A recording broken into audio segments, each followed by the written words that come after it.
예수님의 생애 한눈에 보기, 공생의 전, 공생의 부하로 이렇게 세 수로 나누고요. 탄생 피난 소년기, 공생에는 준비가 있습니다. 그래서 3년이지만 준비까지 집어넣어서 공생의 기간을 한 3년 반 정도 생각을 하는 거죠.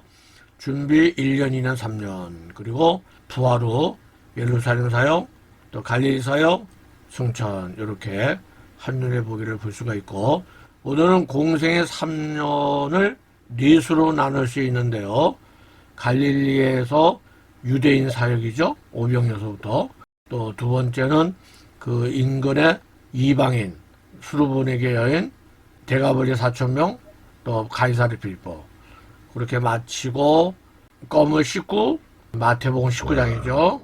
마가복음 10장, 빼면은 누가복음 9장, 요한복음 7장, 이렇게 내려와서 유대 베레아 사역을 하시고, 마지막으로 일주일 동안은 예루살렘 가셔서 고난받으시는 예루살렘 사역, 이렇게 공생의 3년은, 공생의 1년은 좀 간단한데 3년은 조금 우리가 나눠서 생각을 해봐야 됩니다.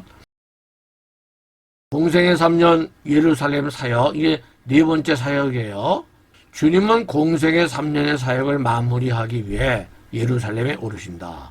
왕으로 예루살렘에 군림하시기 위함이 아니라 고난받는 종이 되고 죄인들의 어린 양이 되기 위함이다. 공생애를 시작하면서 니고데모에게 밝히신 것처럼 하나님의 사랑을 증거하기 위함이고 모든 사람들로 예수님을 믿어 영생에 이르게 하게 합니다.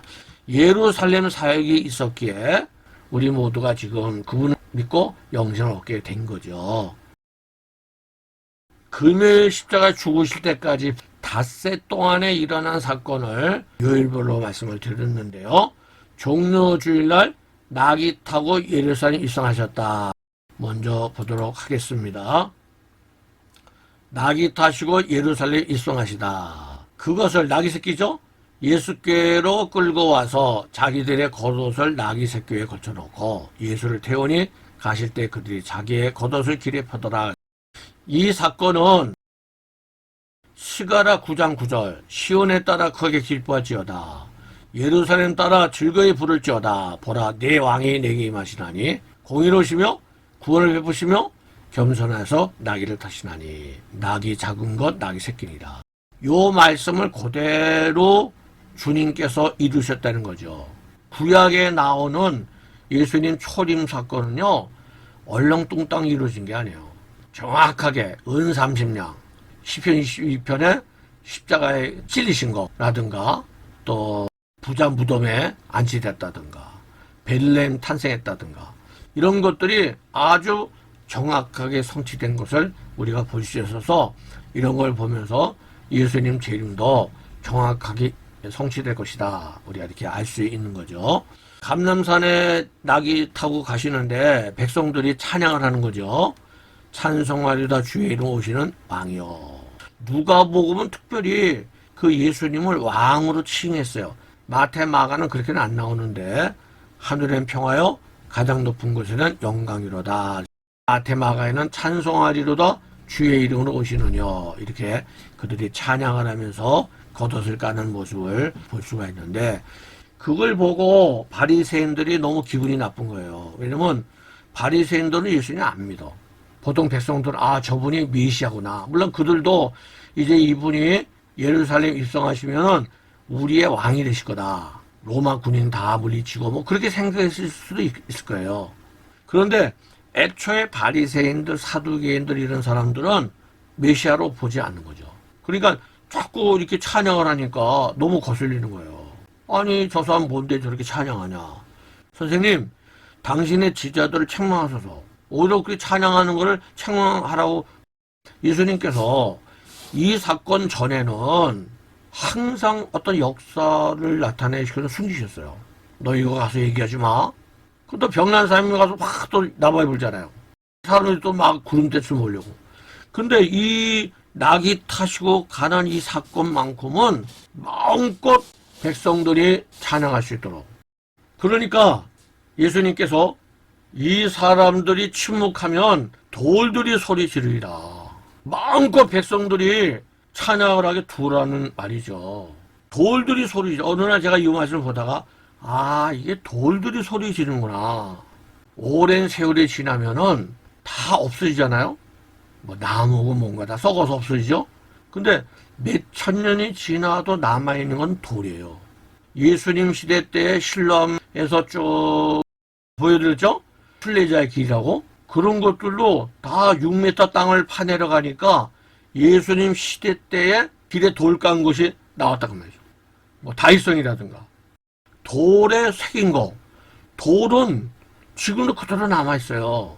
그래서 이런 돌들이 과거의 예수님 시대 또 다윗 시대 3000년 전 그때가 진짜였다. 그런 것들을 돌이 말해주고 있거든요. 돌이 성경 말씀이 진짜다. 이렇게 소리 지는구나. 여기도 예수님께서 너희들이 소리 지지 않으면은 침묵하면은 돌들이 소리 질 거다. 지금은요 우리가 소리 지를 때예요. 왜? 예수님 오실 날이 얼마 안 남았어. 근데 거의 대부분의 목사님들이 침묵하고 있어요. 예수님 오실 날이 정말 가깝다. 몇 분 안 해요, 목사님들. 주님 오실 날 가까우니까 우리가 좀 믿음으로 철저하게 준비를 해야 되겠다. 깨어있어야겠다 생각하는데 소리를 안 지르는 거야. 소리 지르세요? 소리 질러야 됩니다, 지금. 자, 벳박이가 어디냐? 이게 예수님 시대 때 예루살렘인데요. 예루살렘에서 기드론 골짜기를 건너서 겟세마네가 있고요. 감람산을 쭉 넘어가면 이게 큰 산이 아니거든요. 바로 이 감람산 동쪽 기슭이 벳박에. 감람산을 쭉 내려온 밑에가 베다니. 베다니는 무화과 마을이라는 뜻이고 파게, 파그, 무화과 천열매. 그래서 무화과 천년의 마을이다. 이 벳박에서부터 예수님께서 나귀 타시고 감람산을 넘어서 성전으로 들어가셨어요. 지금은 이렇게 교회가 지어지는데 이 교회는 두 개를 기념해요. 하나는 예수님이 오셨을 적에 마르다 마리아가 기다렸대. 여기서 마중 나왔대. 그런 자리고요. 또 하나는 뭡니까? 예수님이 여기서부터 나귀 타시고 출발했다. 그런 자리에다가 프란치스코 천주교에서 교회당을 져서 현재 교회는 1883년에 다시 지은 교회다. 들어가다가 종문 보면은 요게 프란치스코의 문장이죠. 정문으로 들어가면은 강단이 이렇게 생겼어요. 나귀 타고 하시는 그림 있죠? 왼쪽에 발 딛는 게 있어요. 요 발 디딛는 것이 예수님 나귀 타실 적에 여기 디뎌서 타셨대. 그래가지고 이거를 천직에서 갖다 놓은 거예요. 정면에 예수님 타고 가시는 종료주일 그림이 그려져 있고요. 또 제단 쪽에서 보면은 정문 쪽으로 거기에 여러 가지 예수님 사건들 그려져 있는 것을 벳박의 교회 안의 모습입니다. 사람들이 많이 모였는데 종료주일날 여기서부터 시작을 해요. 행진을. 또 거기 마다 항구편에는 나귀 타고 가시는 동상이 이렇게 있고요. 이런 나귀를 타시고 유다 지방은 아주 굴곡이 많아요. 언덕도 많고 또 골짜기도 많고 그래서 나귀가 지구력이 좋거든요. 그래서 이 나귀가 뭐 물건도 싣고 사람도 타고 다니고 예수님께서 이렇게 나귀를 타시고 찬양을 받으시면서 예루살렘 입성하셨다. 이런 모습을 보면서 스가랴 9장 9절에도요. 겸손하시다 그랬어요. 예수님은 일생 동안 겸손의 길을 걸어가셨어요. 예수님이 예루살렘 갈릴리 왔다 갔다 하실 적에 그 당시 로마는 인구가 100만이었어요. 에베소, 고린도 이런 데는 20만, 30만 명. 굉장히 그 당시엔 큰 도시죠. 건물들도 웅장하고요. 근데 예수님은 물론 예루살렘 성전도 웅장하지만은 예수님께서 가면서 무화과 나무도 시장하셔서 무화과 열매 잡수시려 했잖아요. 걸어가시면서 피곤하다 그러시고. 그러니까 일생 동안 예수님은 겸손의 길을 걸어갔는데 우리가 그분의 종놈들이잖아. 우리가 다 종놈들이에요.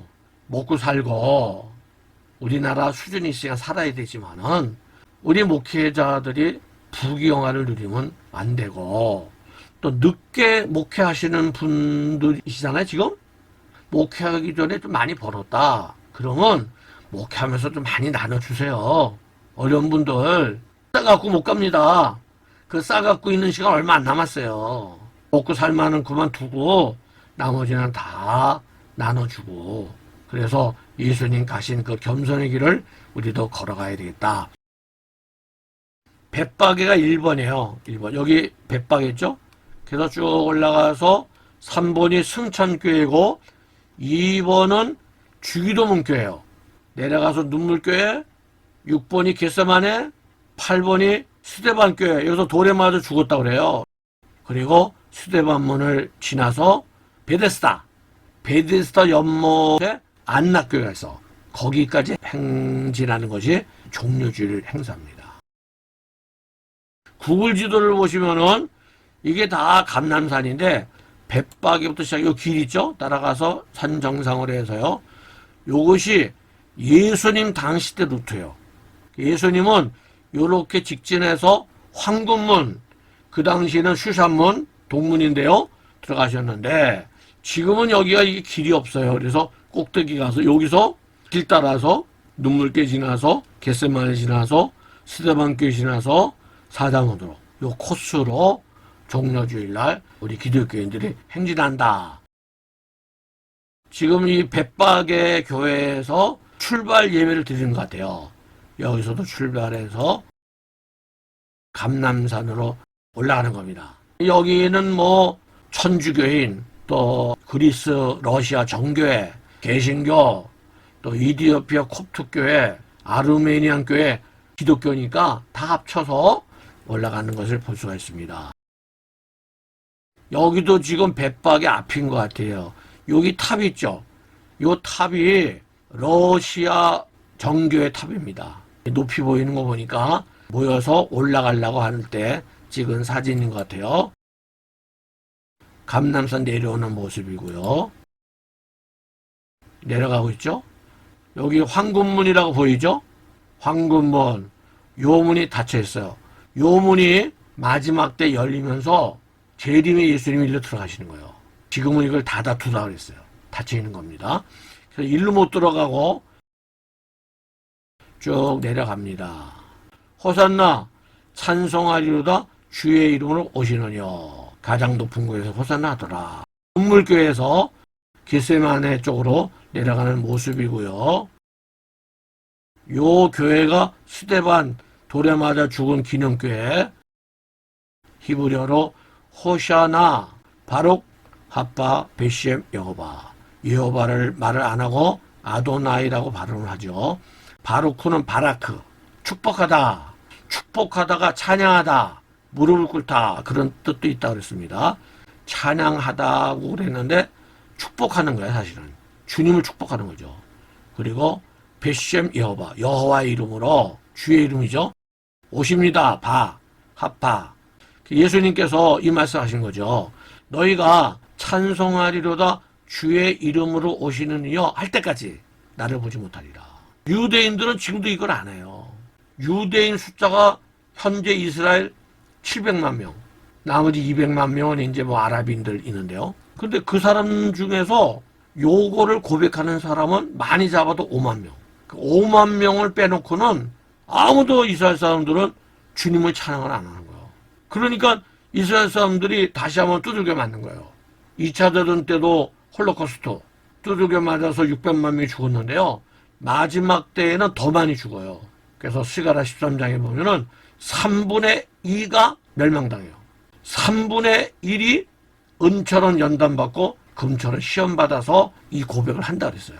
예수님께 찬송하리다 주의 이름 오시느뇨 이 고백할 적에 이때가 이제 아마게돈 전쟁 때인데요. 예수님께서 이들을 구하시려고 이 땅에 재림하시는 거죠. 그래서 지금도 이스라엘 사람들이 동성연애자가 많아요. 텔아비브 시는 전 도시의 25%가 동성연애자라는 거예요. 엄청난 겁니다. 만약에 서울시가 1000만인데 25%, 250만 명이 동성연애자라면 어떻겠어요? 동성연애자 이렇게 많고 예수 안 믿고 불신하고 그래서 마지막에 이들이 심판을 받는 거죠. 항상 예수님 때나 지금이나 주님 오실 때나 우리는 호산나 주의 이름 오시네요. 이것이 로마서 10장 13절에 누구든지 주의 이름을 부르는 자는 구원을 얻으리라 했죠. 그 얘기가 바로 이 얘기라. 사자문, 사자가 부조되어 있어서 이 문을 사자문이라고 그러고요. 우리 기독교인들은 이 문을 스데반이 이 문 나가서 돌에 맞아 죽었다 그래서 스데반문이라고 그러는데요. 기독교인들이 행사하면서 들어가는 모습을 볼 수가 있습니다. 들어가죠. 옥상에서는 아랍 사람들인가 구경하고 있고, 들어가서 오른쪽으로 베데스다가 있는데요. 거기서 이제 마침 예배를 드리고요. 마치고 나서는 또 기독교인이 기뻐서 즐거워하면서 행사하는 모습을 볼 수가 있습니다. 그런데 예수님께서 낙이 타시고 왕처럼, 왕이시지, 그래서 예루살렘 입성했는데, 입성을 하셨으면은 왕이 되시잖아요. 그 생각 안 해보셨어요? 아니, 왕이 되셔야지. 그런데 신나게 낙이 타시고 입성을 하신다면은 또 몰래 다시 베다니로 오셔가지고 주무시고 그 다음날 오시다가 무화과 나무 저주하시잖아요. 아니, 왕으로 들어가셨으면은 왕이 되셔야지. 이게 무슨 뜻일까? 이 낙이 타시고 종려주일날 입성하신 것은 마지막 날 예수님께서 이 땅에 재림하시는 퍼포먼스를 하신 거예요. 드레스 리허설. 예행연습을 하신 거예요. 근데 그 예행연습이 반드시 될 일을 예행연습하신 거야. 예수님이 왕으로 예루살렘 입성하신 것처럼 마지막 날 예수님께서 감람산 재림하셔서 예루살렘에 입성하신다고 말이죠. 그래서 스가랴 14장에 그날에 그의 발이 예루살렘 앞 곧 동쪽 감람산에 서실 것이요. 여기 그는 하나님을 뜻해요. 이 문장으로는요. 그러나 우리로 볼 적에는 이 그의 발이 하나님 발이 되면 예수님 발이다. 메시아. 예수님 발이 감람산에 서신다는 거예요. 사도행전 1장에 천사들이 하늘로 올리우심을 본 그대로 오시리라. 그래서 예수님께서는 재림하실 때 감람산 오신다 하는 것을 알 수가 있고, 또 계시록 19장에 보니까 백마와 그것을 탄 자가 있으니 그 이름은 충신과 진실이라. 이 충신은 헬라말로 피스토스, 진실은 알레디노스. 이 뭡니까? 피스토스, 믿음의 믿음. 알레디노스, 알레디아, 진리. 믿음과 진리가 누구냐? 예수님이죠. 이분이 재림하신다는 거예요. 테마포옷을 입은 백마를 탄 천군들이요 같이 따르더라. 예수님이죠. 그의 입에서 예리한 검이 나오니 그것으로 만국을 치겠다. 이게 만국을 심판하는 마지막 전쟁 아니에요? 아마겟돈 마지막 전쟁. 만국을 치겠고 신이 그들을 철장으로 다스리신다. 예수님은 마지막 때 철장으로 다시는 분, 그러니까 천년왕국 때 철장으로 다시는 분이시다는 걸 알 수가 있는데, 계시록 12장에 보면은 여인이 남자를 낳는데 그 남자가 장차 철장으로 만국을 다스릴 자라 했어요. 그럼 철장으로 만국을 다스릴 자가 예수님 아니에요? 그럼 계시록 12장에 여인이 철장의 권세를 가진 남자를 낳았다 그랬죠. 그럼 그 여인이 교회요, 이스라엘이에요. 이스라엘이죠? 많은 분들이 계시록 12장에 나오는 여인이 교회라는 거예요. 그럼 교회가 철장의 권세를 가진 남자를 낳았어? 아니잖아요. 오히려 철장의 권세를 가진 사람이 교회를 낳은 거지. 그 여인이 큰 독수리 날개를 받아서 광야 피난처를 간다 그랬잖아요. 그 얘기는 여인이 교회가 돼서 피난처를 간다는 얘기가 아니고, 유대인들이 환란 중간쯤에 후삼년 반대에 독수리 날개를 받고서는 피난처를 간다는 얘기예요. 우리는 통과하지 않습니다. 주님 만나러 중간에 올라가지. 하여튼 예수님께서 백마 타시고 오시는 그런 퍼포먼스를 바로 종려주일날 낙이 타시고 하신 거예요. 에스겔 44장에 보면은 성소 동쪽 문이 닫혔어요. 닫혔다 그랬죠. 그러므로 닫아둘지니라. 그래서 아까 보셨죠? 황구문이 닫혀져 있잖아요. 이게 언제 열리느냐? 여호와가 그리로 들어왔습니다. 왕은 왕인 까닭에 안길로 이 문 현관으로 들어와서 왕, 여호와, 그 메시아 아니에요? 예수님이 이 문 들어가신다는 거예요. 그 전까지는 닫아두라는 거예요. 그래서 황금문이 지금까지도 닫혀 있습니다. 예루살렘 들어가는 문이 8개가 있는데 7개는 다 열려 있어요. 차가 들어가는 문이 있어요. 사자문도 차가 들어가고요. 북문도 차가 들어가.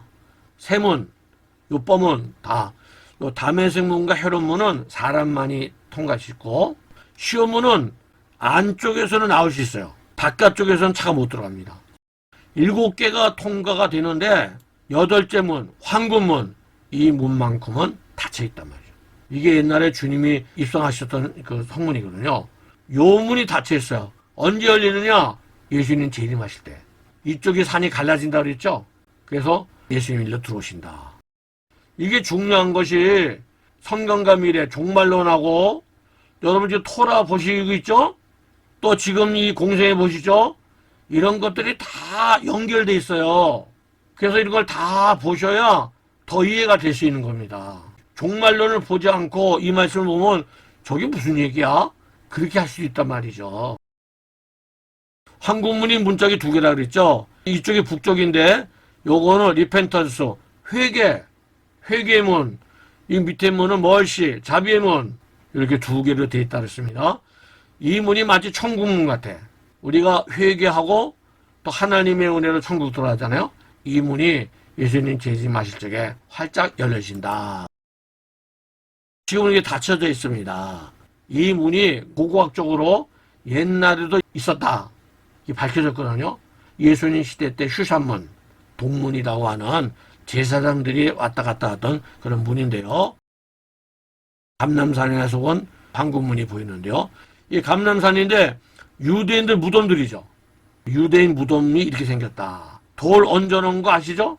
존경의 표시로 얹어놨다. 유대인들은 여기 묻히는 게 소원이에요. 왜 그러냐? 메시아가 이 땅에 오셔서 들어갈 때 무덤에 있던 자들이 다 살아난다고 믿어요. 굉장히 그 무덤값이 비싸겠죠? 땅값이.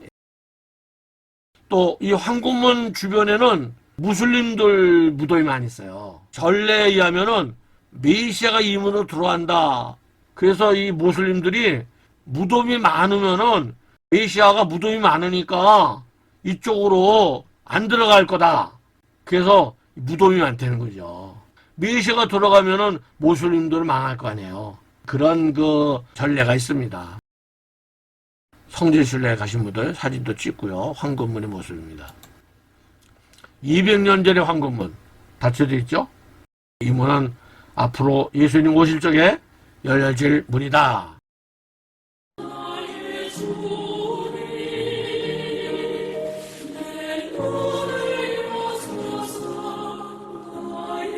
주